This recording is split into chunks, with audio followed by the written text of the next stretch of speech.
Every year during the month of October, Flipkart and Amazon have their festive sales that go on for a week in which one can find huge deals on almost everything, especially electronic items. We as Indians wait for this time to buy all of our electronics as they'd be available at almost half the marked price. This year during the Flipkart Big Billion Days sale, the iPhone 12 and 12 mini were selling like hotcakes for Rs 50,000 and 40,000 approximately respectively. Over 2 lakh phones were sold within the first 24 hours of the sale, and we too stole this opportunity and got our hands on the iPhone 12 mini. Gautam bought this phone for his mother who wanted a compact device with a clean software experience, and there's no other option but the iPhone. Originally, we thought of going for the iPhone 13, as the difference in the price of the 12 mini and the 13 mini was around 10,000 only. Moreover, the 13 mini had improved battery life compared to the 12 mini. But when we saw this deal on Flipkart, we thought that it's a steal and the battery life could be compromised.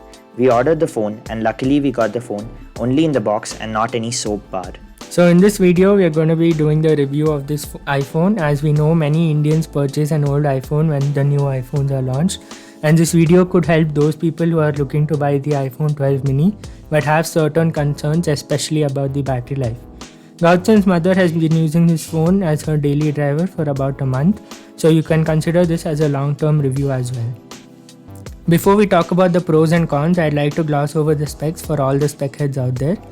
The iPhone 12 mini comes with a 5.4-inch Super Retina XDR OLED display with a normal 60Hz refresh rate.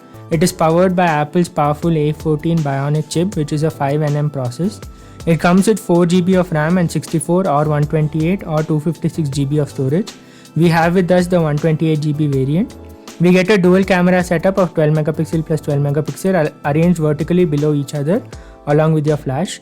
The battery is rated at 2227 mAh, which is acceptable considering that this is a compact phone. These are the quick key specs. Now let's move on with the actual pros and cons.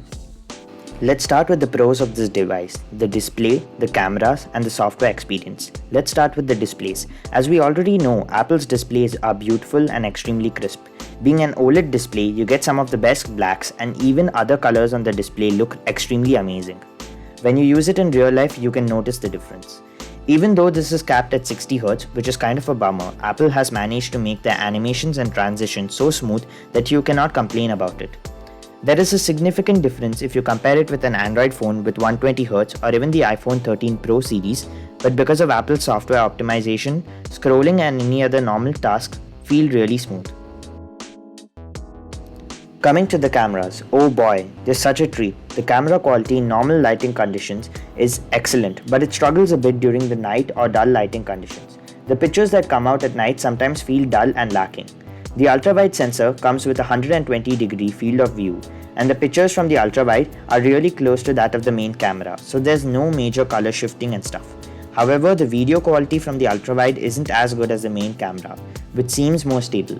The front camera, which is also a 12-megapixel camera, takes good pictures, but when you are against the light source, for example you're standing in a sunny place and taking a picture, or you're under a street lamp or a similar situation, the quality drops. This is the video footage from the front camera of the iPhone 12 mini. So as you can see, it looks pretty good. But when there's poor lighting conditions like this, you can see that some of the details are lost and my eyebrows look grey. The footage from the front camera and the ultrawide the back camera and the ultrawide were pretty stable. But if I were to walk, it is decently stable, but definitely not the best. The stability on other phones are better, but back cameras were pretty good, especially after trying like running. Camera shots were pretty good. Only when we go to optical zoom, the details are lost, but the main camera and the ultrawide work really well compared to the other. Overall, if you want a camera that performs consistently and a camera that delivers really good videos, then this phone will not let you down. Moving to the software, not even a single bit of ads or bloatware can be seen when you boot this phone up and start using it. Everything feels so smooth and buttery-like. Like I said before, it's only 60Hz. But Apple has integrated its hardware and software in such a way that you cannot find any problems with it and you can't compare it to an Android flagship. As we all know, no phone is perfect, not even an iPhone. So let's talk about the cons. One of the main concerns while buying a mini phone is its battery. This comes with a 2227 mAh battery, as we mentioned earlier. On an average, we got screen on time of 3 to 5 hours. Gautam's mother isn't a power user, so the screen on time could be sufficient for her.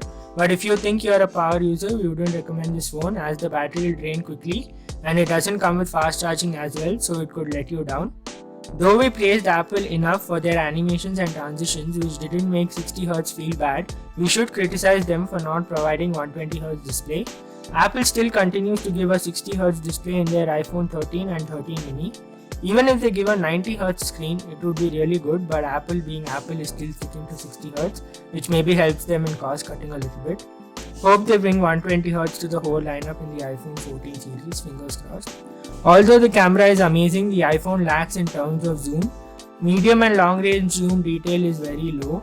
Almost all the other Android flagships come with a higher zoom than the iPhone, and they are way better than the iPhone in terms of zoom.